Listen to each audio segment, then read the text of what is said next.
Bismillahirrahmanirrahim. Assalamualaikum warahmatullahi wabarakatuh. Waalaikumsalam warahmatullahi Alhamdulillahirabbil alamin, al-malikil haqqil mubin, asyhadu an la ilaha illallah wa anna Muhammadan abduhu wa rasuluhu. Allahumma fashalli wa sallim barik ala nabiyyina Muhammad wa ala alihi wa sahbihi ajmain, amma ba'd.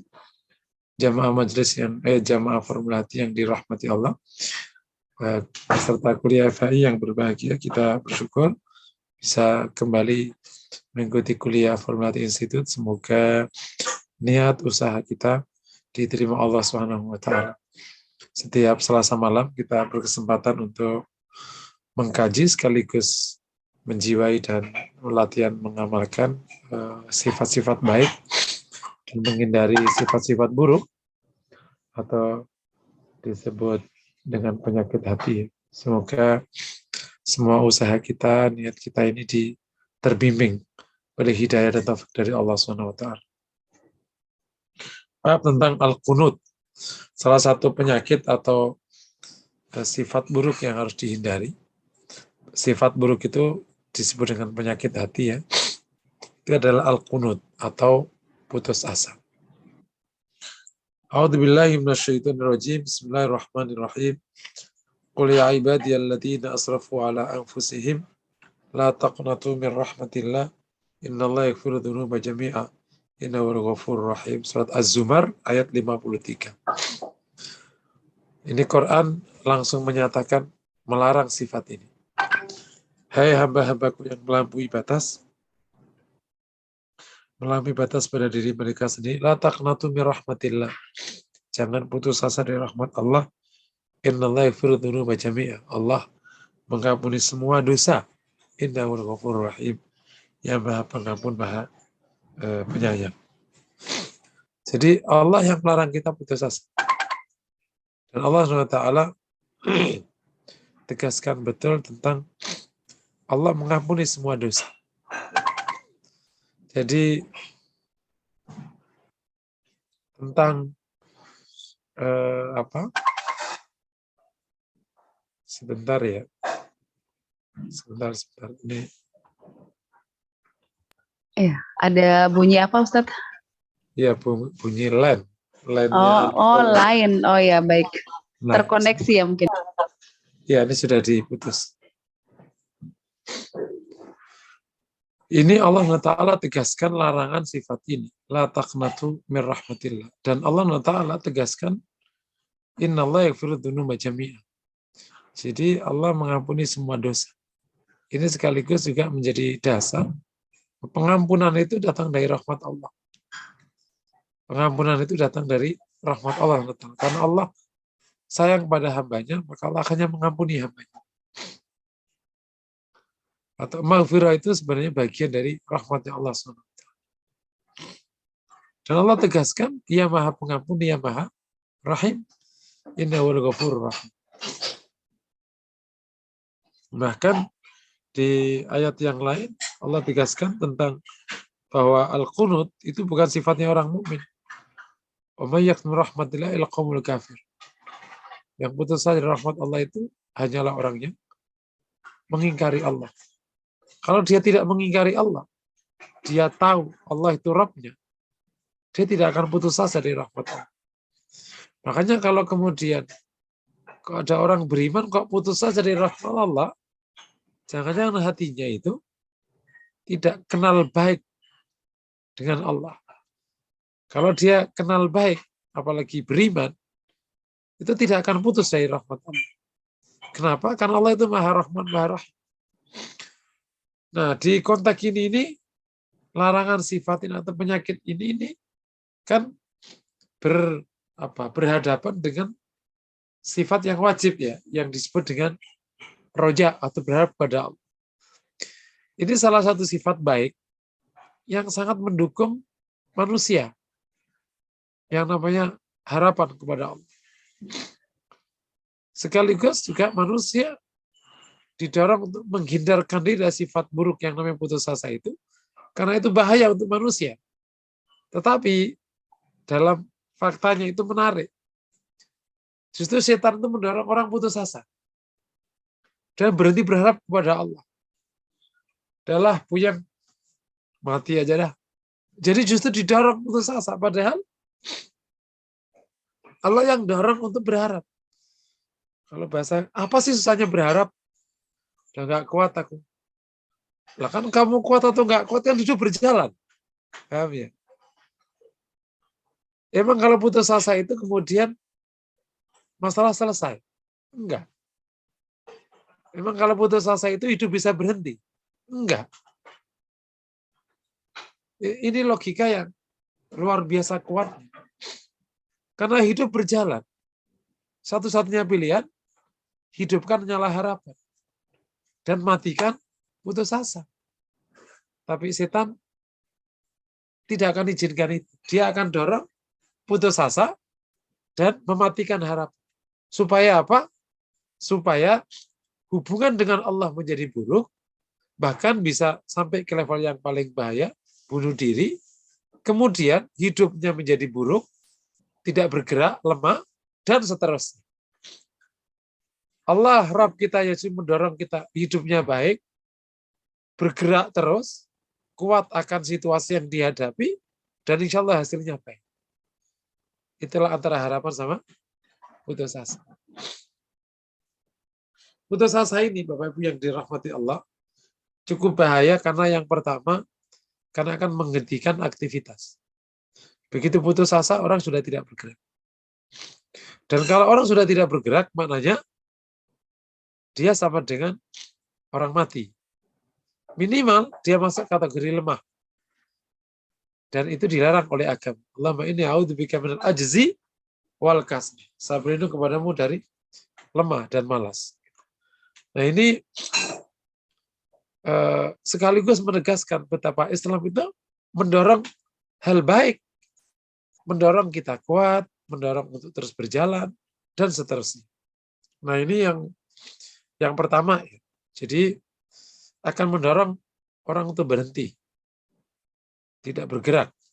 Dan itu sama dengan mati. Karena hidupnya orang itu karena aktivitas itu. Begitu tidak bergerak, ya udah. Atau lemah.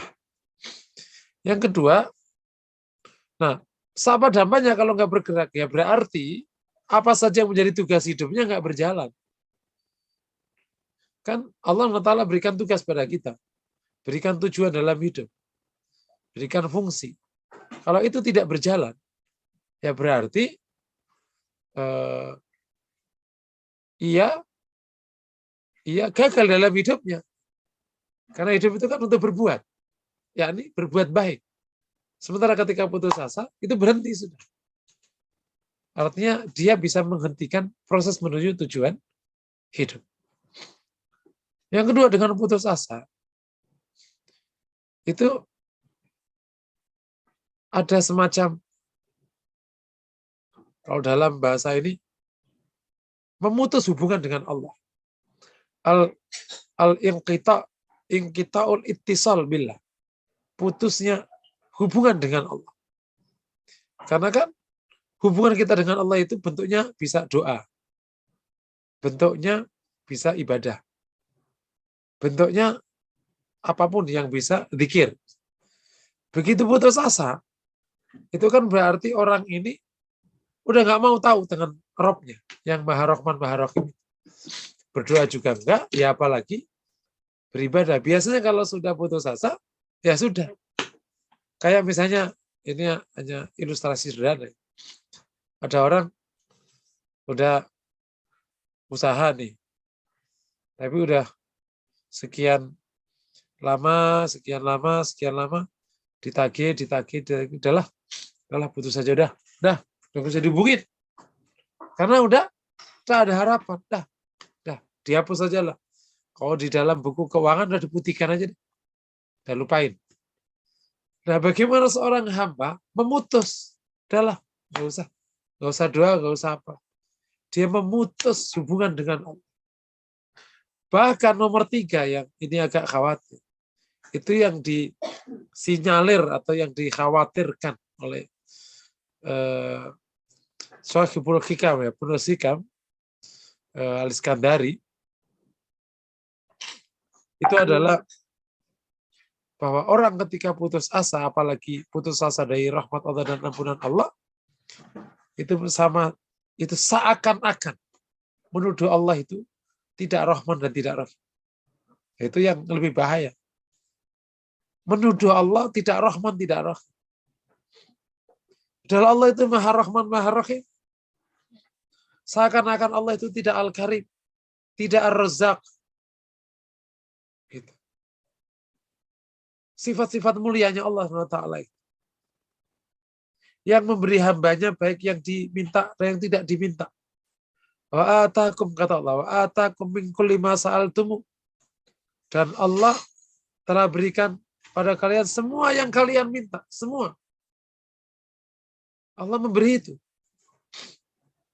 Terus ada orang hamba Allah, udahlah, nggak usah ngarep. Itu seakan-akan. Dan bisa jadi benar di hati dia. Itu menuduh Allah tidak rahman dan tidak rahim. Kalau bahasa di lapangan, udah, Allah udah gak sayang sama saya, udahlah puyeng, dah mati aja dah. Padahal Allah itu maha rahman, maha rahim. Nah, ini memang karena ini kebaikan, si putus asa itu memang keburukan. Jadi promosi dari setan itu justru masif. Memang kita suruh putus asa. Tapi alhamdulillah di depan kita itu ada kisah para nabi yang tidak pernah mengajarkan sifat ini sedikit. Orang yang paling berhak putus asa itu Nabi Yusuf. Orang paling berhak putus asa itu Nabi Yusuf. Tapi nggak pernah sedikit pun keluar itu putus asa. Itu kan di penjara itu kan sudah dilupakan. Itu kan sudah dilupakan itu sebenarnya. Zaman penjara zaman itu. Itu kan penjara itu kan sudah di akhir masa kan. Sudah agak ujung. Sejak masuk sumur, itu Masya Allah. Terus penjara, udah dilupakan. Allah Ta'ala hidupkan kembali itu urusan dengan rajanya. Rajanya mimpi. Siapa yang menggerak? Jadi orang yang diminta oleh Musa, oleh Nabi Yusuf untuk menyebutkan dia di depan rajanya itu kan lupa. Begitu mimpi, oh iya ada Yusuf, itu orang saleh. Sampai Yusuf ayat Siddiq. Baru kemudian Yusuf dipanggil dan dilepaskan. Nah, kalau lupa beneran kayak apa itu? Jadi siapa lagi? Orang yang putus asa berat Nabi Ibrahim alaihissalam. Hidup dari mana itu Hajar sama Ismail? Air nggak ada. Waktu nyari air kan Ibrahim sudah pergi dari situ. Ditaruh udah terus pergi. Waktu itu memang ujian kan. Ditaruh udah pergi. Tapi ya sudah, serahkan kepada Allah. Dan Hajar terus menghidupkan, nyari sana, nyari sini, nyari sana, nyari sana, nyari sini. Itu kan kalau mau ya udahlah mati aja dah. Enggak ada air, enggak ada apa coba. Wanita sama anak kecil berdua saja di sebuah lembah. Begitu ada air kan baru ada Jurhum datang. Itu setelah ada air. Sudah ada air ya dia berdua aja di situ. Tapi Ibrahim tahu ini adalah ujian dari Allah. Dan Hajar tahu ini adalah ujian dari Allah. Oke ya jalan. Insya Allah ya. Ini adalah contoh-contoh yang konkret bahwa putus asa itu nggak pernah keluar dari mereka-mereka yang salah. Apalagi Rasulullah SAW, yaitu dakwah 13 tahun itu 89 itu pun juga tidak bisa dipertahankan di Mekah, diungsikan. Baru ada sedikit harapan kan setelah ke Madinah, setelah 13 tahun. Padahal Rasulullah itu tidak ada kurang satu pun. Ganteng, orang apa. Hari gini orang ganteng itu kan semua urusannya beres. Orang ganteng gitu. Modal ganteng dikit aja kaya raya sekarang. Apalagi wangi, mulia. Ya Rasul, pilihan pencipta alam semesta. Tapi demikian itu. Itu Masya Allah. Tapi pernah nggak terus putus asa gitu? Terus bahkan ketika ditawari oleh Allah untuk menumpahkan gunung api kubais itu, Rasul memilih harapan baru. Asa yakhruja min aslabi ya'budullah. Saya berharap lahir dari rahim mereka orang-orang yang menyembah. Harapan itu dihidupkan kembali. Sementara putus asa itu ditutup. Clear ya? Ini bahayanya. Nah, putus asa itu muncul dari mana? Atau sebab-sebab yang memunculkan putus asa. Yang pertama, kalau bahasa ideologinya itu memang makrifah kepada Allahnya itu kurang. Itu putus asa itu bertentangan dengan teori harapan. Harapan itu muncul karena ada 3 hal. Ya, putus asa itu muncul karena ada 3 hal. Pertama, kurang makrifah. Nggak tahu Allah itu Maha Rahman, Maha Rahim. Ngomongnya gampang loh. Ini tapi kan urusan di hati. Itu makanya Bapak yang dirahmati Allah. Sebentar ya.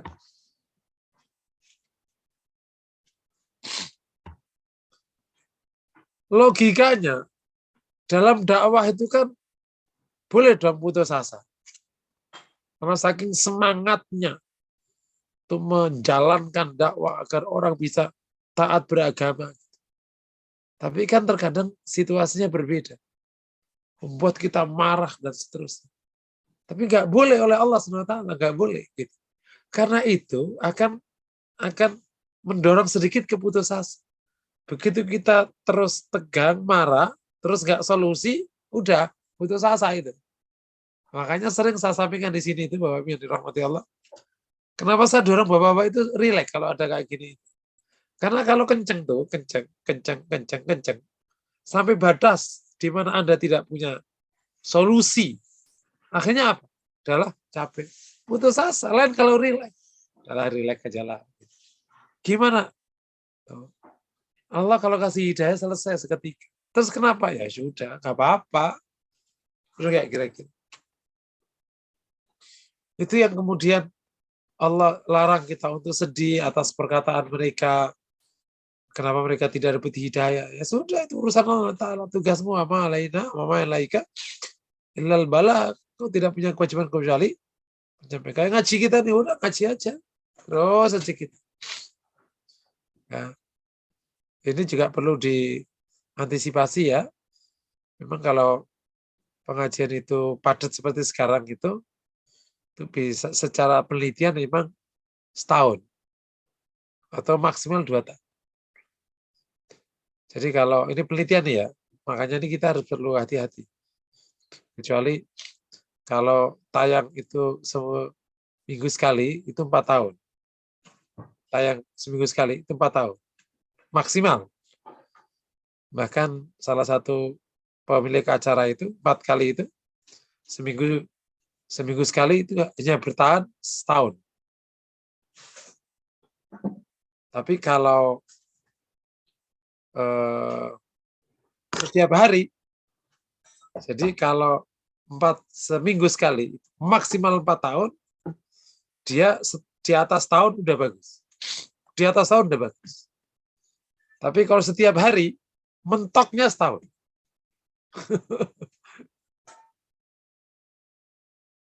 Nah itu perlu diantisipasi juga. Makanya perlu kita terus.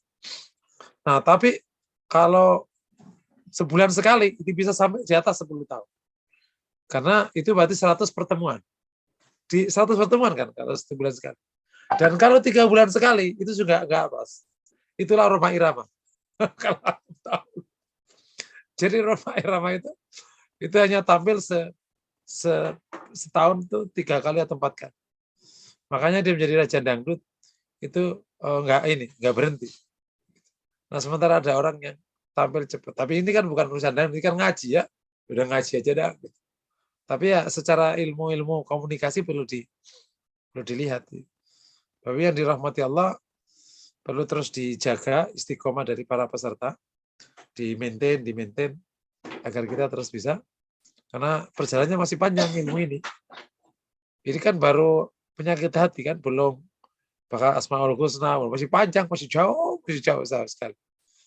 Memang kalau sebulan sekali sih, gak terbayang selesainya kapan, bisa 30 tahun kali selesai. Sebulan seminggu sekali aja gitu, gak tahu nanti berapa pertemuan. Mungkin sampai 300 pertemuan baru selesai. Ini kami ulangi lagi, ma'rifah kepada Allah. Nah, ma'rifah itu adalah ketika dia tidak kenal baik atau tidak menjiwai betul bahwa Allah itu Maha Rahman, Maha Rahim, Maha Al-Karim. Ya udah, adalah memang ya gitu. Yang pertama. Termasuk yang kedua sebab muncul putus asa itu karena besarnya atau tingginya tulul amal. Tulul amal ya. Tingginya angan-angan. Jadi seakan-akan dia tidak pernah mencapai sesuatu. Itu makanya tulul amal itu nggak boleh. Yang boleh itu cita-cita. Kenapa cita-cita? Karena cita-cita itu peluangnya tercapai. Apa sih bedanya cita sama tulul amal? Bedanya cita-cita itu, kalau cita-cita itu Anda punya penjelasan kapan itu tercapai. Meskipun butuh waktu lama. Atau bahkan meskipun emang itu 2 generasi. Ya, tahu kecapai. Rasul ketika membahas kalian akan kuasai Rom, emang di situ Bang panjang ceritanya. Tapi kan ada yang pendek-pendek yang Rasul sudah dapatkan. Gitu. Makanya dalam cita-cita itu ada yang pendek, sedang, jauh. Nah, mungkin jauh itu bisa lintas generasi. Gitu. Kayak Muhammad di hari ini sudah berapa generasi dilewat. Nah, tetap makanya perlu cita-cita namanya. Jadi bukan angan-angan. Jadi cita-cita jangka panjang. Ya, kita mulai jangka panjang itu kita lalui lewat tengah, lalui lewat pendek. Nah ini, insya Allah kalau per tahun kita segini, nanti kalau tambah generasi segini. Nah ada pencapaian yang kita bisa syukuri. Itu yang kemudian kita diajarkan oleh agama ini menarik. Suruh mensyukuri yang sudah kita dapatkan, terus kita meningkat.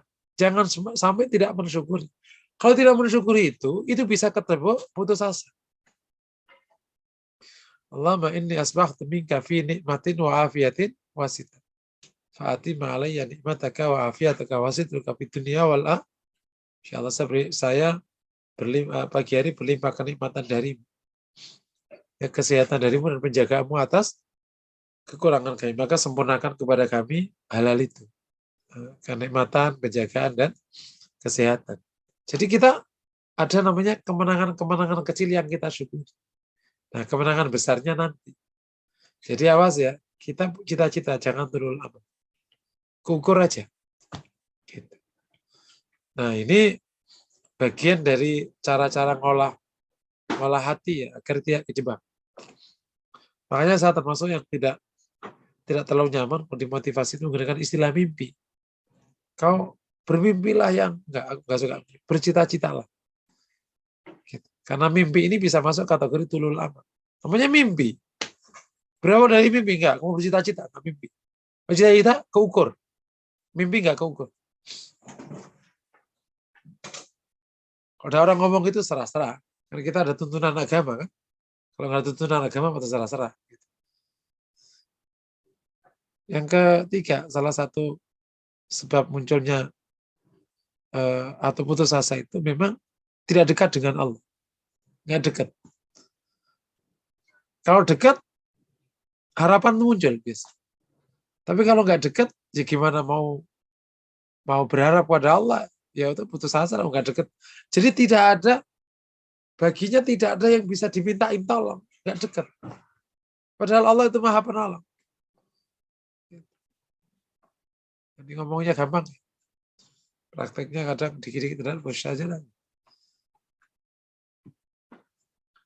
Makanya itu salah satu kewajiban orang yang memang ada di area kebaikan itu memang harus dekat dengan Allah.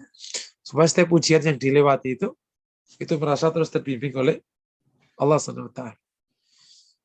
Ya, ada jiwa itu langsung udahlah minta pada Allah. Nanti dikasih sama nggak dikasih itu kan, itu Allah yang akan tahu. Tapi kita ya minta pada Allah. Allah tahu ukuran kita. Makanya kadang ada saat kalau kita teliti dengan diri kita itu, adalah punya kita pasrahkan pada Allah ya, besok lagi gitu. Itu ada batas. Kalau Anda sudah pada batasnya, pertolongan turun. Kalau masih kita bisa upaya gitu, itu belum turun-turun kadang gitu. Begitu sudah terkapar, turun tuh. Rasul di perang Badar, turun tuh malaikat langsung. Tapi kemarin-kemarin belum diturunkan itu. Masih bisa gini, segini. Terus aja. Jadi yakin aja Allah akan turun dengan pertolongan. Tapi kapan? Allah tahu batas kita terakhirnya itu. Tahu batas kita. Ini ngomongnya gampang ya. Tapi jalannya aja. Nomor 4, salah satu sebab putus asa itu muncul, itu kita nyebutnya adalah kurangnya kecerdasan atau usaha yang bervariasi. Jadi itu sebab makanya kita tidak boleh lemah. Jadi orang tuh kalau lemah nggak bisa usaha kan ya sudah. Tapi kalau begini, ini nggak bisa nih, ya udah gini, nggak bisa nih, gini, nggak bisa gini, gini gitu. Kamu kok nggak bisa nakal sih? Ya udah pokoknya mikir aja terus, gitu. Cari aja solusi lain. Nah, itu kecerdasan, kreativitas, upaya ini akan membendung hadirnya putus asa. Nah, tapi kalau orang udah nggak kreatif, lemah, ya gampang putus asa. Aku udah kekunci, udah nggak bisa ngapa-ngapain. Nah, begitu dia masih bisa ngapa-ngapain, insya Allah. Sebaliknya juga, begitu dia putus asa tadi, akhirnya juga nggak bisa ngapa-ngapain. Jadi ini saling mempengaruhi.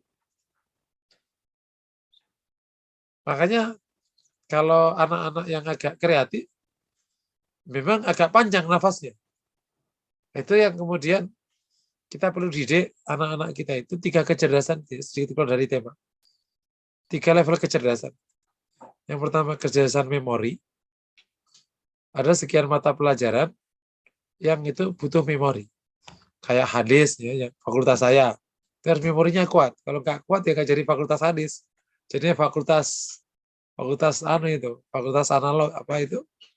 teologi kalau nggak gitu. Itu perlu debat. Memorinya harus kuat. Dokteran itu memorinya harus kuat. Ada memang jenis-jenis pengetahuan yang harus, itu memorinya yang harus kuat. Yang kedua, kecerdasan analisis. Nah, itu kayak sains harus kuat analisisnya. Memori mungkin agak berbeda. Analisis itu kayak orang usul fikih, itu analisis harus kuat. Kalau enggak, ya enggak jadi ijtihad. Yang terakhir, kecerdasan kreativitas. Nah, itu yang kayak orang-orang desain. Kalau di pengetahuan ya. Kalau di dalam urusan ini agama katakan atau dakwah, orang dakwah harus kreatif. Kalau nggak kreatif ya nggak bisa ketemu solusi, diapain. Nggak kreatif, gitu. Dakwah harus kreatif. Diapain? Diginiin, gitu. Pokoknya dia ada aja ketemu caranya. Oh, ini kalau mak diginiin aja, ketemu nih insya Allah. Oh, kalau bocah-bocah anak muda diginiin aja. Oh, kalau mogok itu diginiin aja. Nah, itu perlu terus diasah. Ya, itu kira-kira sebab yang memungkinkan putus asa itu muncul. Nah, kalau kita bisa hindari ya semoga terhindar penyakit putus asa. Karena dampaknya kemana-mana putus asa. Dan seakan-akan putus asa itu kayak orang benar. Padahal itu buruk sekali. Kan seakan-akan adalah karena dalam praktek terkadang orang putus asa itu dibungkus menggunakan kata tawakal. Udah tawakal aja deh, udah. Bukan tawakal dulu putus asa, bukan tawakal. Karena kalau tawakal itu kerja. Jadi hari ini diserahkan kepada Allah, tapi komitmen besok jalan lagi, besok jalan lagi, besok jalan lagi. Itu tawakal. Tapi kalau nggak jalan lagi, itu putus asa. Saya khawatir orang yang tawakal itu yang berhenti itu sebenarnya putus asa sebenarnya. Atau orang yang bilang sabar itu sebenarnya orang putus asa, bukan sabar. Membungkus saja dengan kata-kata baik. Karena bedanya sabar, tawakal. Orang sabar itu kuat, masih terus bekerja. Itu baru sabar. Kalau nggak kerja terus, itu namanya putus asa. Jadi intinya ada di Usaha berjalan enggak? Berpikir berjalan enggak? Ketika Rasul sudah tidak bisa lagi masuk di kota Mekah, dia masuk Taif, Taif berhenti, masuk ke Mekah lagi nggak bisa masuk.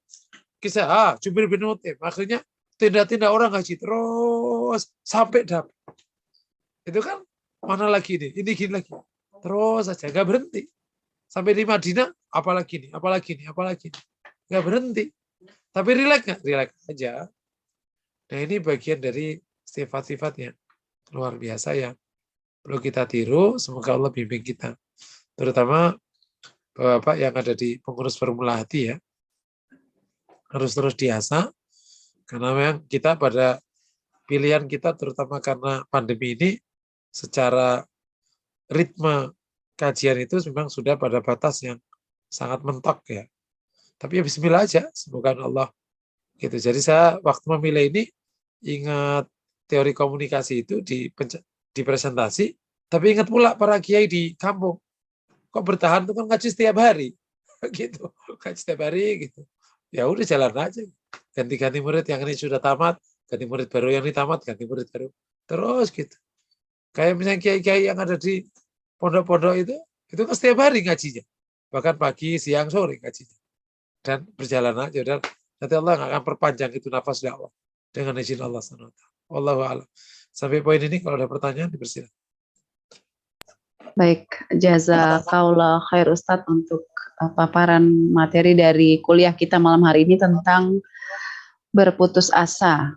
Tentang putus asa ya. Mudah-mudahan kita semua tidak ada yang berputus asa dari rahmat Allah, karena Allah sendiri sudah mengatakan jangan berputus asa. Izin membacakan pertanyaan dari chatroom Ustadz, dari Ibu Nurul Hayati. Assalamualaikum. Insya Allah kita semua tidak ada yang putus asa, kuat menghadapi ujian, tapi manusia itu ada kadang muncul lemah atau khawatirnya. Dan kita disarankan untuk selalu berharap, roja kepada Allah, dan juga khauf, takut kepada Allah. Mohon penjelasan takut yang diperbolehkan itu seperti apa? Persisnya mungkin ya. Punten kalau tidak sesuai dengan topik, jazakallah khairan Ustadz. Jadi antara khauf dan roja ini, khaufnya yang seperti apa Ustadz? Mohon penjelasannya. Ya kalau berharap itu kan berharap rahmat Allah, berharap ampunan Allah, berharap yang lain-lain ya dari Allah. Khauf itu khauf dari azab Allah, termasuk khauf dari bertemu Allah, khauf dengan hisabnya Allah, khauf dari murkanya Allah, termasuk khauf ketika doanya tidak dikabulkan, termasuk khauf ketika hidupnya istilahnya itu diberikan azab ya, naudzubillah. Khauf akan kemungkinan azab Allah turun di dunia. Itu termasuk bagian dari khauf. Nah, khauf ini itu satu paket disebut dengan khauf kepada Allah. Cuman variasi-variasi rasa takut itu begitu. Nah, itu yang kemudian diimbangi dengan berharap kepada Allah, berharap rahmat Allah, berharap hidupnya barokah gitu. Berharap dari Allah SWT. Wallahu a'lam.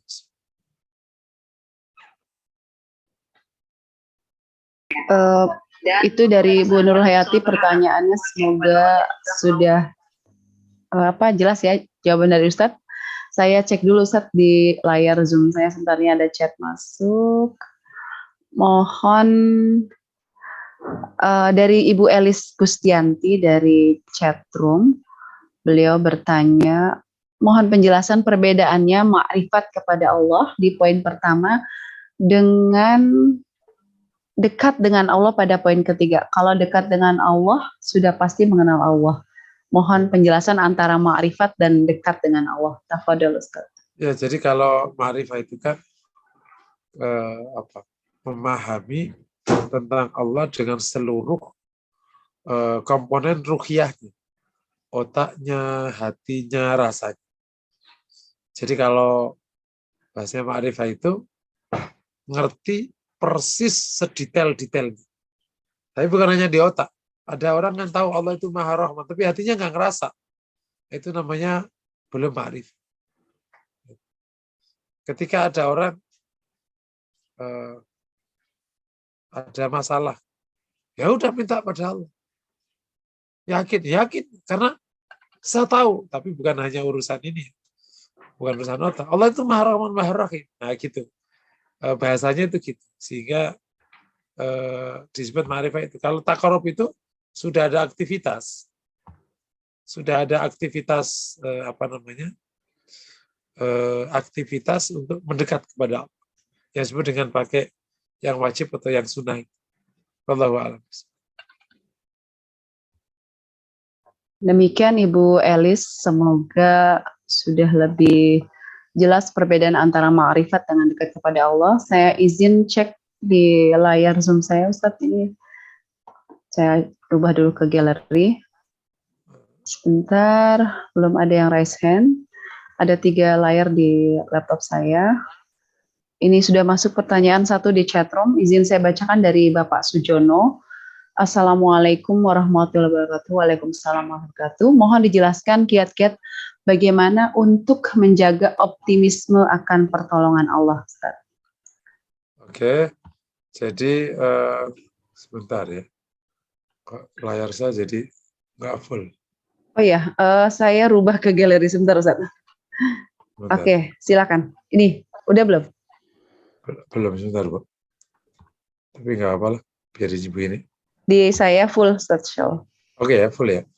Jadi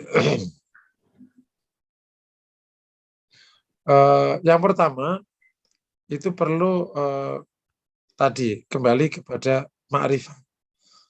Kenali Allah terutama lewat asma dan sifatnya. Itu membantu sekali. Kalau kita tahu Allah Maha Ar-Rahman, Ar-Rahim, terus ada Al-Karim, Al-Wadud, Al-Latif, itu akan membuat hati itu terperangah. Itu yang pertama. Yang kedua, saksikanlah sejarah hidup orang, terutama yang kisah-kisah yang diajarkan oleh Al-Quran tentang ujung dari kehidupan itu. Para nabi yang kepentok ada solusi. Ini apa? Ada solusi. Itulah dinamika hidup. Mereka para nabi dan sholihin dikisahkan itu karena memang sebagai referensi dalam hidup kita. Yang ketiga juga bagus juga kita perhatikan dinamika di sekitar kita.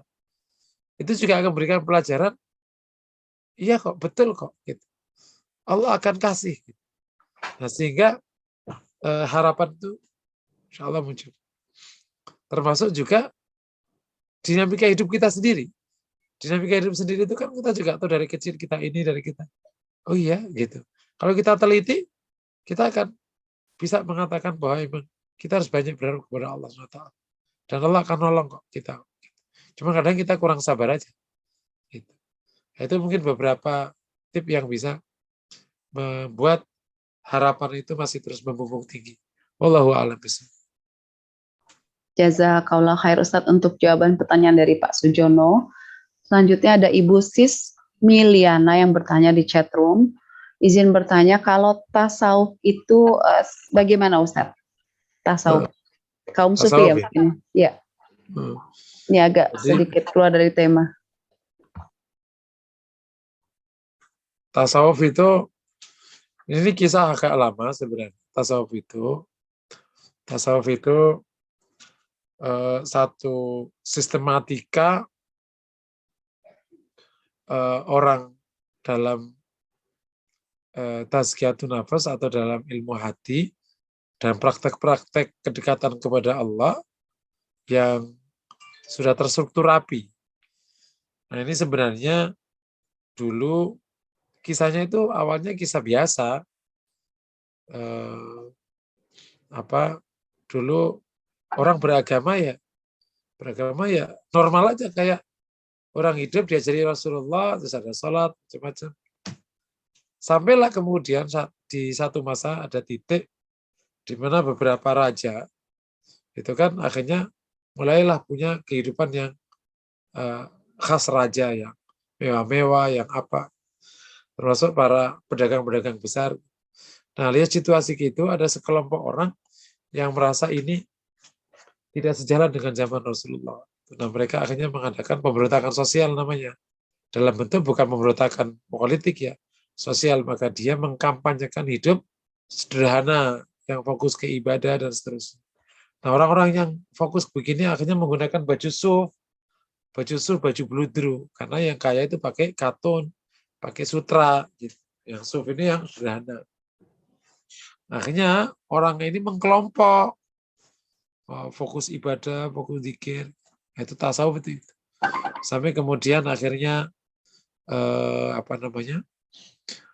kristalisasi itu ke sistem kemana-mana dan seterusnya. Ya udah, sampai akhirnya lahir beberapa produk dari proses itu yang dianggap oleh para ulama bid'ah, maka lahir yang muktabar dan yang tidak muktabar. Kemudian di Indonesia lahir tulisan Hamka yang namanya tasawuf modern, atau terkadang dalam beberapa ulama mutakhirin nyebut misalnya tasawuf yang sunnah, yaitu proses dinamikanya aja. Makanya kita di sini tidak menggunakan istilah itu, tapi menggunakan istilah tazkiyatun nafas. Yang sudah, ini istilah dalam rangka menjadi simbol bahwa ilmu hati yang sudah tidak lagi memasuki wilayah perdebatan sunnah atau bid'ah, tapi kita ngikutin yang sudah baku-baku aja, sehingga tidak perlu memunculkan perdebatan. Wallahu a'lam. Fadal. Baik, jazakallah khair Ustadz untuk penjelasan tentang tasawuf ya.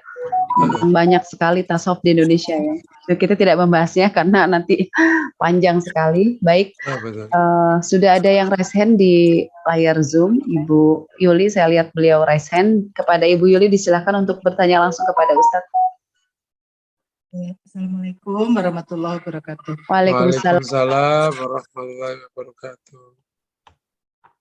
Ustadz, begini Ustadz ya, katakanlah misalkan dia berdoa gitu kan ya, sudah berharap gitu ya Ustadz ya, kok nggak datang-datang ya gitu kan, ada perasaan begitu ya, jadi kan berarti kurang sabar katakanlah gitu kan, dalam kacamata Allah katakanlah kan kurang sabar ya kita ya, karena kan kita nggak tahu kapan dikasihnya kan Ustadz ya. Terus nanti kita supaya sabar gitu kan, mestinya kita dengan menghayati lah pastinya ya, menghayati Asmaul Husna, katakanlah Asobur gitu ya, nanti oh ternyata Allah begini-begini, jadi kayak buku besarnya tuh Asmaul Husna gitu ya Ustadz.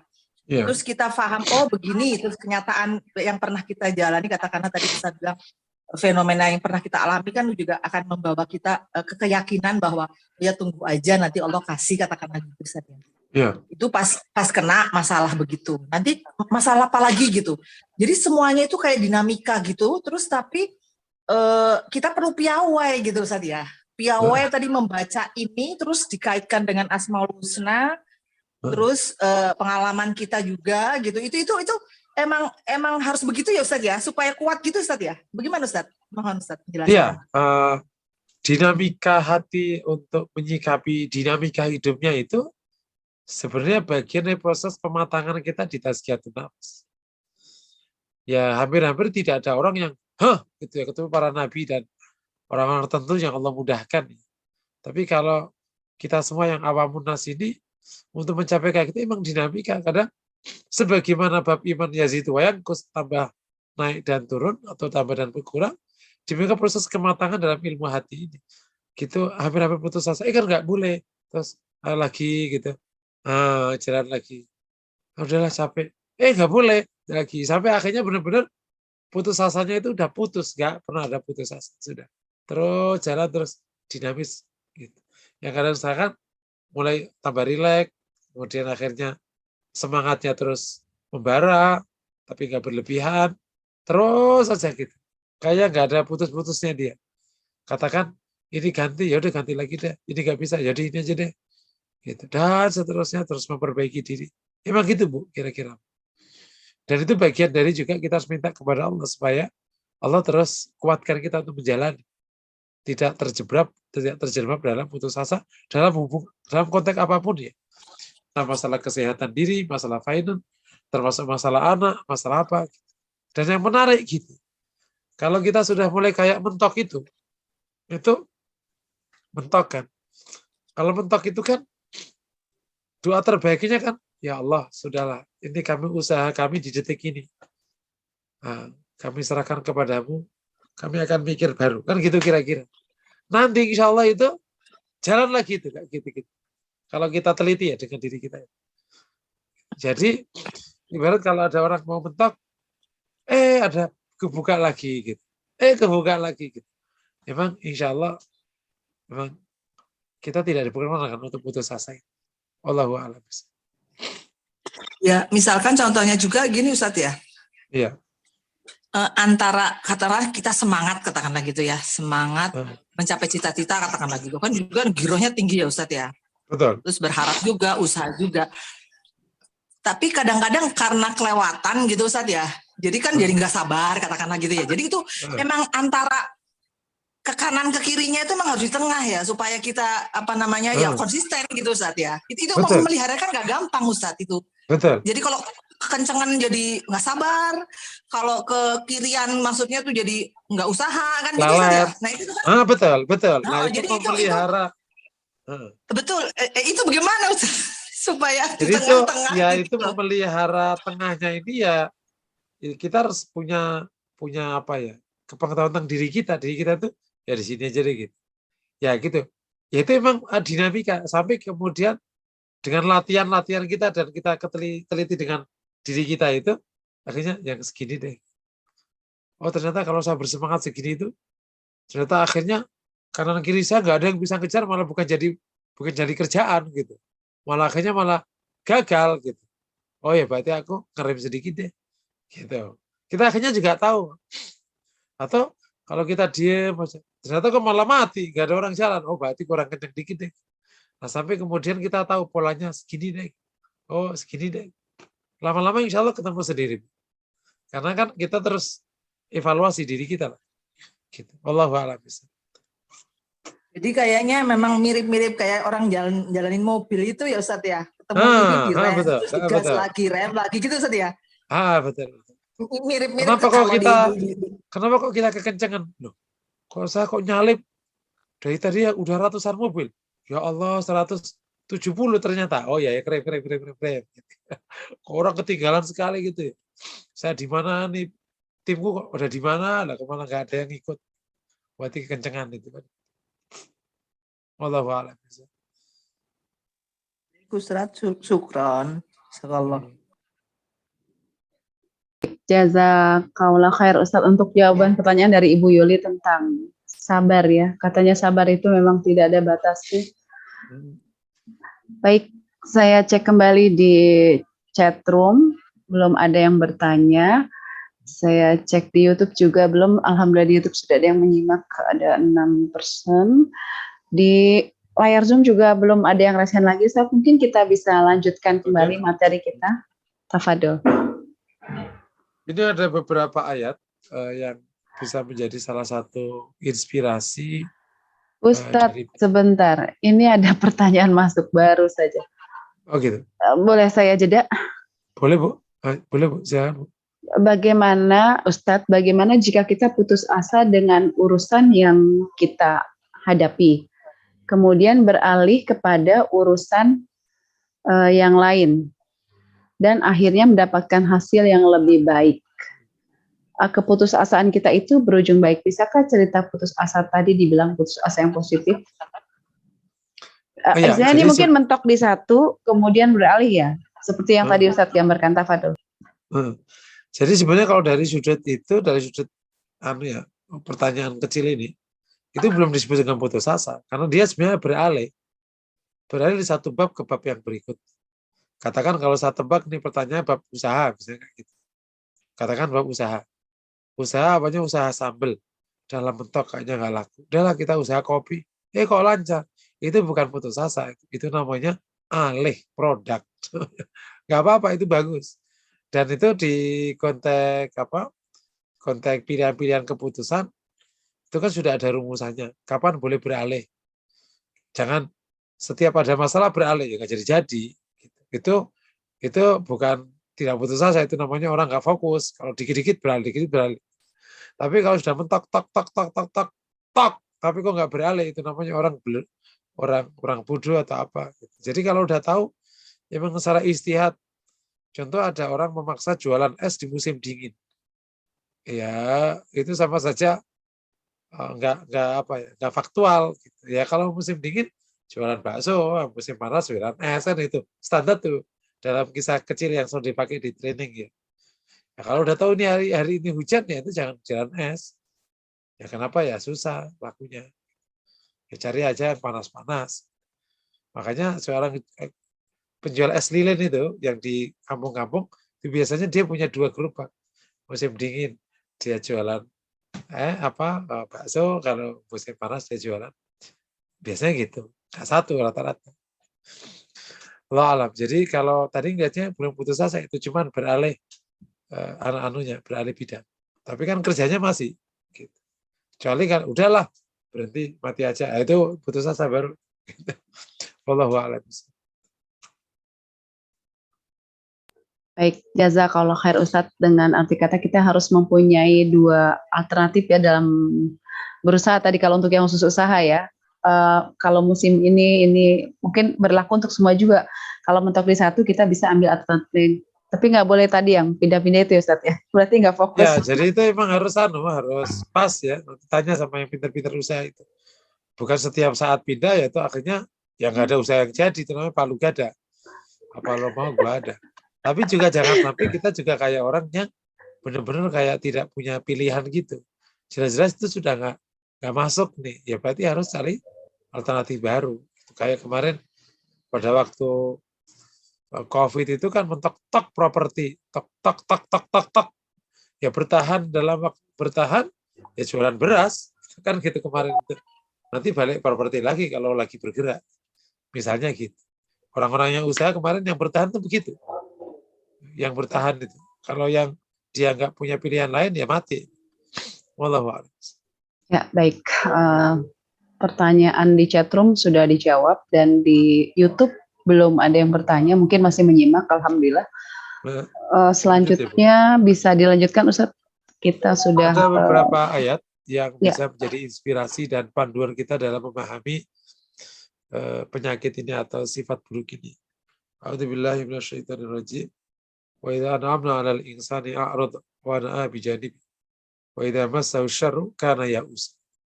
Ketika kami berikan kenikmatan pada manusia, maka dia berpaling. Gitu. Wa na'a bi janibi, dan dia jauh dari jauh dari ketaatan.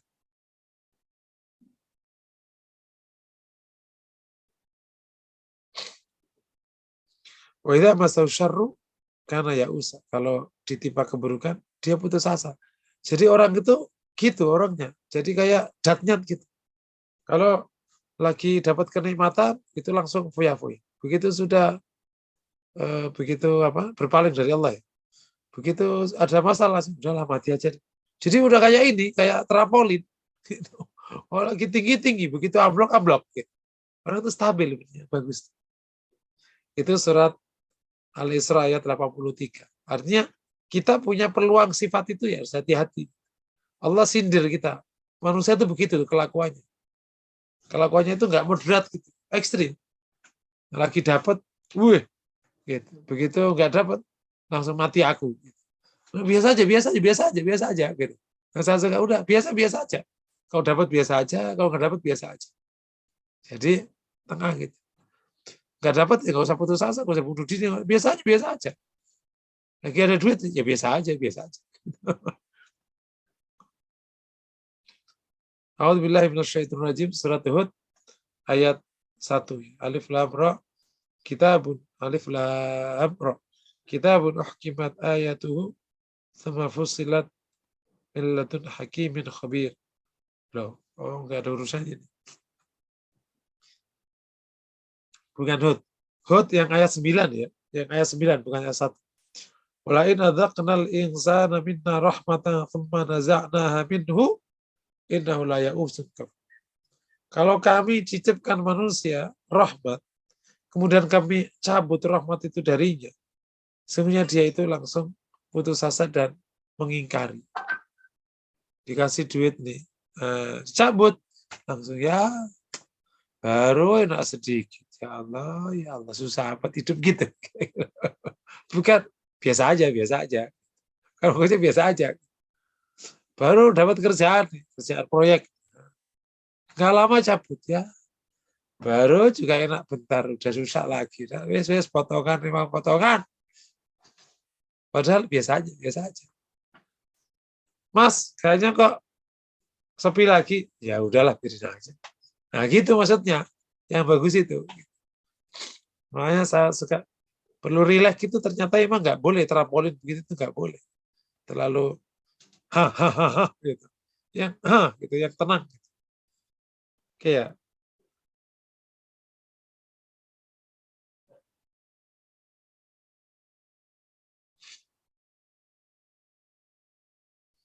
Di surat Yusuf ayat 87.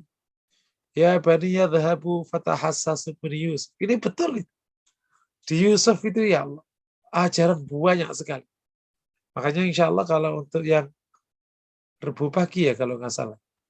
Akhlak itu tadaburnya surat Yusuf. Wah nanti itu saya menikmati betul surat Yusuf. Ahsan al-Qasasi, sebaik-baik kisah betul. Kata Nabi Yakub sebagian Allah firmankan, ya bani adhabu, hai anak-anakku, pergilah, fatahassasu min Yusuf.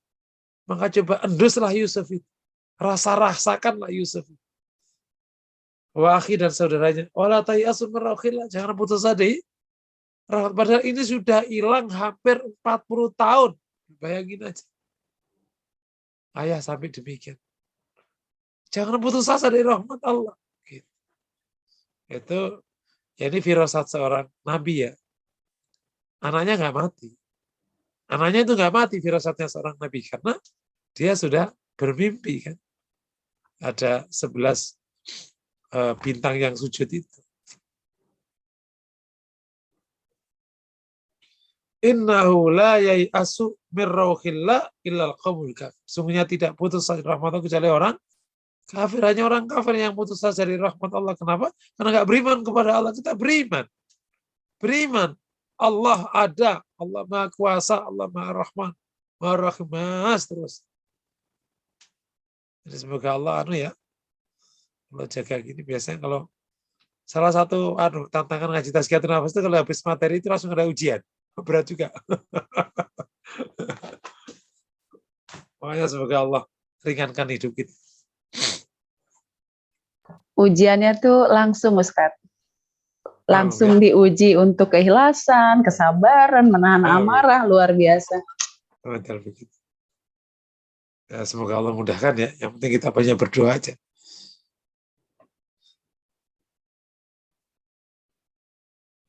Di surat Al-Hajar ayat 55. Qalu basyarnaka bil haqq fala takum minal qanitin. Mereka berkata, kami berikan kabar baik dengan kebenaran. Fala takum minal qanitin. Jangan sekali-kali menjadi orang yang putus asa. Dilarang itu. Termasuk di konteks kebenaran. Ya udah insya Allah gitu. Makanya saya juga mengalami satu proses yang saya udah pernah ceritakan. Di 2014 itu kan betapa beratnya. Ya Allah, ini gimana dakwah agama ini kayak gini. Tapi emang nggak boleh. Kita harus relax, insya Allah. Negeri ini ada yang punya itu Allah SWT. Gitu. Tugas kita berbuat baik dan mendakwakan kebaikan, mengajak kebaikan. Nggak mau, ya udah, nggak usah pusing. Allah akan urus. Berhenti, nggak boleh, kita berjalan terus. Tapi kita pusing, jangan pusing. Mungkin kita nggak boleh pusing. Sedih aja nggak boleh. Kita sedih, nggak usah sedih. Karena yang punya negeri ini ngelarang kita, jangan sedih. Kita bahagia, seneng nggak kayak gitu. Memang kalau yang dibimbing Quran itu jadi enak. Kalau bimbing logika, ada beberapa teman saya itu saking dia semangatnya berdakwah. Kita gimana? Saya ngomong, Mas, yang di sono-sono aja nggak sedih. Ini nggak apa-apa, kok sedih ngapain? Omongan ini kadang nggak masuk akal di anak-anak itu. Terus Ustadz gimana? Ya relax aja, kenapa? Yang bikin perkara dia, kok ini yang sedih. Bayangin aja, aku suka guyon gitu. Mas, yang bikin perkara bukan ente. Kok ini sedih? Dia lah suruh dia. Kita bahagia aja. Jadi benar-benar jangan putus asa. Dan jangan sedih. Gitu. Wala tahinu wala tahzanu wa antumul a'laun. Jangan sedih, jangan hina, engkau mulia. Tenang aja. Ngomongnya sih gampang. Serius, tenang aja. Allah akan jalankan kehendak. Yang penting kita taat kepada Allah, kita jalankan di wilayah yang kita mampu. Karena Allah tidak tuntut kita di atas yang kita mampu. Ya. Kita bisa ngaji-ngaji, kita apa usaha lagi, ketemu ini sana. Apa usaha kita itu? Ya udah. Fala takum minal qanitin. Jangan sekali-kali jadi orang ya putus asa.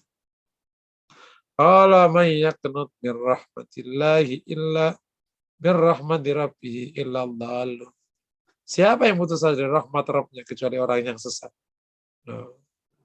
Jadi orang kafir yang cuma putus asa dan orang yang sesat yang putus asa. Jadi kalau kita putus asa ya khawatir jadi orang sesat. Jadi yang nggak sesat gimana? Nggak putus asa. Berharap aja. Senyum, senang ini susah ini. Relax aja. Ini emang ngomongnya gampang. Kalau ketiba masalah pusing sendiri juga.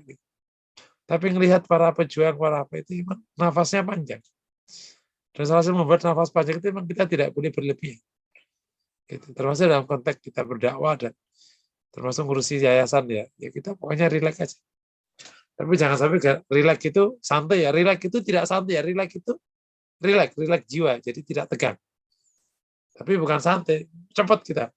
Tapi jangan kecepatan. Gitu. Kira-kira gitu. Ini beberapa ayat ya, yang bisa menjadi inspirasi tentang masalah. Dan masih banyak sekali ternyata tentang bab ini. Agar kita terhindar dari sifat-sifat ini.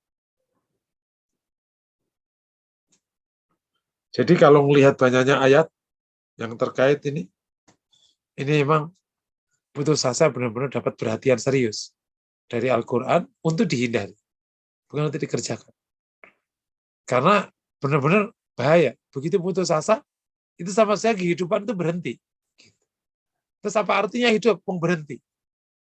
Nah, itu makanya kita perlu yang disebut dengan membuat buka tutup dalam hidup. Ada salah satu hikmah yang menarik yang diajarkan oleh agama ini. Setiap pagi kita disuruh apa? Setiap malam kita suruh apa? Setiap pagi kita suruh doa ya. Salah satunya doanya itu semua doa pagi. Itu doa harapan.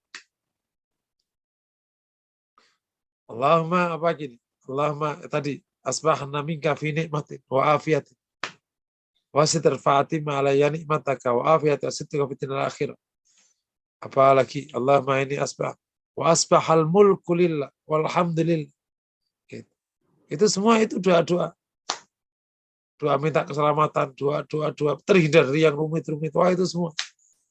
Amin a'udzubika hami wal khazan. Ya, jadi pagi itu semangat. Malam serahkan kepada Allah, tidur.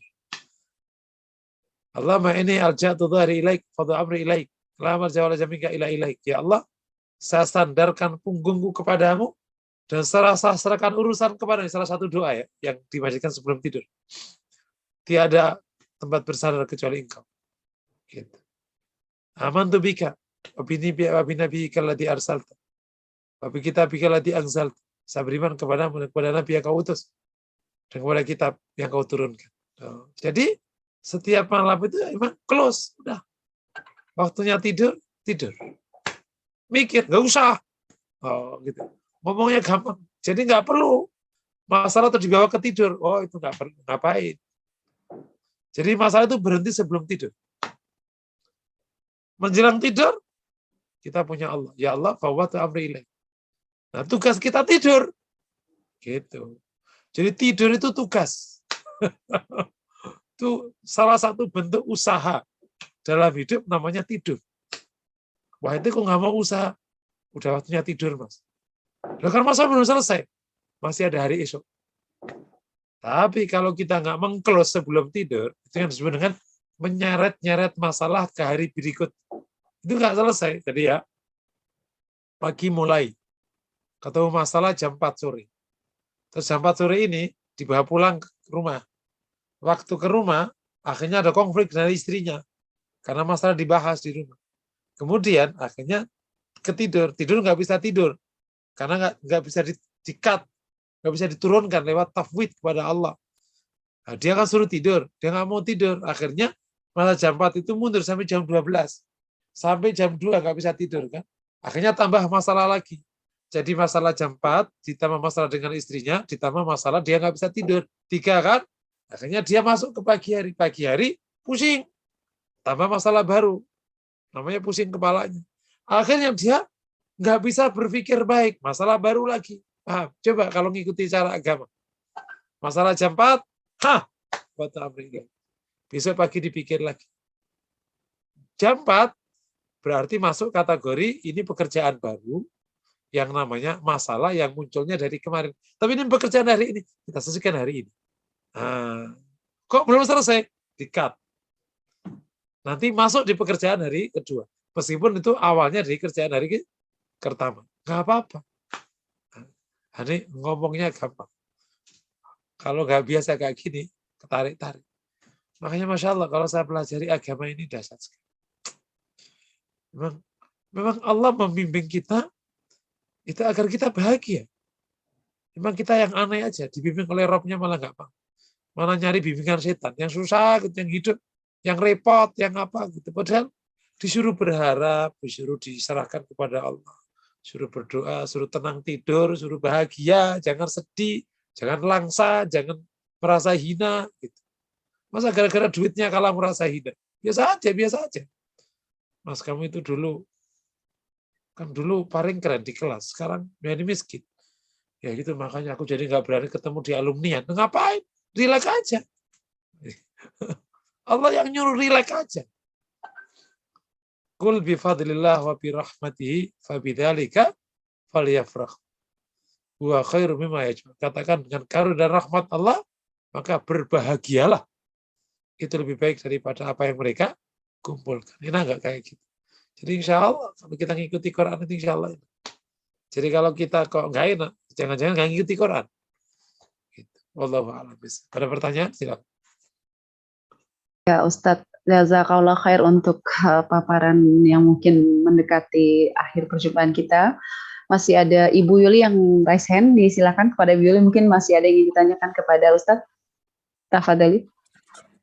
Ya, syukran Ustadz, tadi belakangan itu tipsnya, aduh bener banget gitu loh Ustadz, yang barusan tadi. Jadi kita memang harus begitu ya, kalau enggak jadi cari masalah sendiri gitu loh Ustadz ya. Gitu. Nah, saya kaitannya dengan nafsul mutmainnah Ustadz ya. Jadi begini, saya misalkan gini Ustadz ya, kayak bayangan ada danau gitu ya Ustadz, terus saya cemplungin batu katakanlah gitu kan, muncul riak sekeliling itu Ustaz ya, terus lama-lama hilang gitu Ustaz ya. Nah itu juga apakah cemplungan batu itu kayak masalah hidup kita gitu Ustaz ya. Jadi kalau kita sendiri masih bergejolak kayak trampolin tadi Ustaz ya, naik turun begitu, itu jadi belum mutmainnah ya Ustaz ya, hati kita tuh masih belum kayak kalau dia bilang sumeleh gitu ya Ustaz ya, sama pemberian Allah gitu. Begitu Pak, nggak gimana Ustaz? Iya betul. Jadi kalau kita masih sangat dinamis gitu, tapi terlalu tinggi ya dinamikanya, itu emang ya disebut dengan tidak tenang. Orang tenang itu ya damai gitu, airnya tenang. Gitu. Dan memang kalau saya ketemu orang-orang kayak gitu, emang tenang. Gitu. Jadi masalah sebesar kayak gitu tuh, ya insya Allah lah. Bukan dia nggak mikir, dia mikir, tapi ya insya Allah lah. Insya Allah. Gitu. Kadang gitu ya, kalau kita yang belum sampai ke posisi ketenangan itu, kayak nggak ngerasa ada masalah, nggak mikir. Ternyata begitu kita cek, dia udah usaha luar biasa. Tapi ya tenang aja.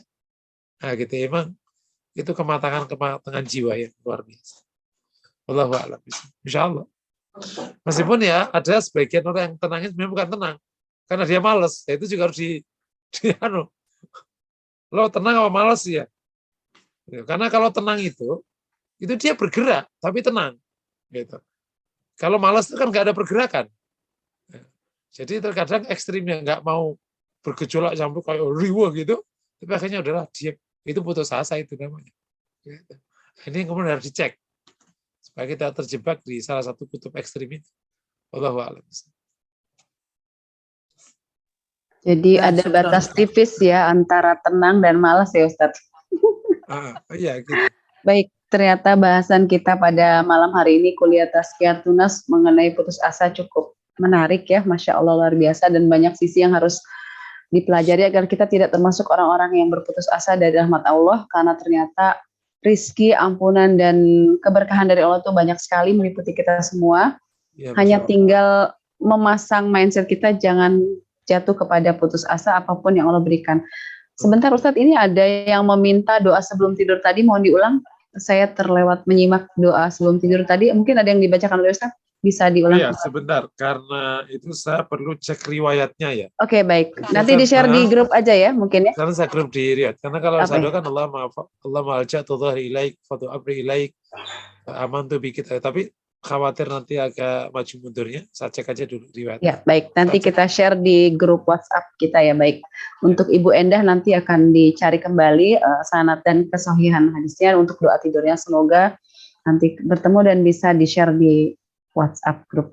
Baik, peserta kuliah yang dirahmati Allah Subhanahu wa taala, tidak terasa kita sudah berada di penghujung perjumpaan kita pada malam hari ini, bahkan melewati dari waktu yang kita sepakati. Karena ternyata bahasan tentang putus asa ini begitu menarik ya untuk dikupas dan kita hayati, dan jangan sampai kita sebagai orang muslim memiliki sifat putus asa, karena itu bukan ciri khas orang muslim, dan bahkan Allah menukil dengan tajam di ayatnya itu adalah dari sifat orang kafir. Semoga kita terhindar dari sifat sedemikian. Sebelum kita berpisah, izinkan saya membacakan informasi dari Formulati Institute. Bagi peserta kuliah yang ingin memberikan infak terbaiknya bagi kelangsungan dakwah, Formulati Institute dapat memberikannya di nomor rekening Formula Hati Institute dengan nomor rekening 70004917734 di BSM dengan kode 451 atas nama Ibu Triyuli Purwantini, dan untuk konfirmasi di nomor handphone 0878 8943 7521. Semoga infak yang diberikan dapat bermanfaat dan memperluas jangkauan dakwah Formula Hati Institute. Mungkin itu informasi yang bisa saya sampaikan. Kita akhiri perjumpaan kita. Saya mungkin bertanya Ustadz, apakah akan ada sesi kedua dari bahasan putus asa ini Ustadz?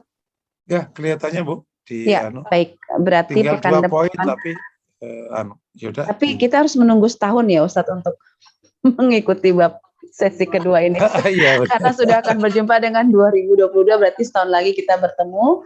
Semoga Allah memberikan kesehatan, keselamatan, dan kemudahan bagi kita untuk menghadiri kuliah Tazkiyatun Nafs di episode kedua tentang putus asa. Baik, kita akhiri kuliah kita dengan baca istighfar 3 kali. Astaghfirullahaladzim, astaghfirullahaladzim, astaghfirullahaladzim. Dan kita tutup dengan doa kafaratul majlis. Subhanakallahumma wa bihamdika asyhadu alla ilaha illa anta astaghfiruka wa atubu ilaik. Terima kasih kepada peserta kuliah yang menyimak baik melalui Zoom maupun YouTube yang masih setia membersamai sampai akhir kuliah kita.